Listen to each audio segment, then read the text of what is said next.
महाराष्ट्र करत आहे, तरी पण नैतिकताच्या आधारावर न देता आज राजीनामा घेतला गेलेला आहे, हकालपट्टी करण्यात आलेली आहे.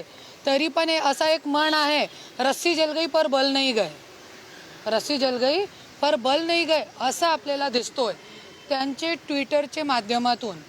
बहुतेक त्यांना जसे की तुमची जे चूक आहे, वाल्मी कराड त्यांच्या सोबतच्या व्यक्ती आहे, तो त्यांना स्वतः राजीनामा द्यायला पाहिजे होता, तरी पण दिला नाही. आत्ता स्वतःला वाचवण्याचा प्रयत्न करत आहे आणि पुढे पण 2-3 महिने किंवा थोडे टाईम जायनंतर त्यांना असं वाटते की मला वैद्यकीय माझा झाला तो मला परत हे लोक मंत्रिपदावर घेतील. जसं की आपण अगोदर बघितलेलं आहे संजय राठोरचे केसमध्ये आणि पूजा राठोरचा जे केस होता त्याच्यामध्ये. तो हे सगळे त्यांचे डोक्यामध्ये आहे.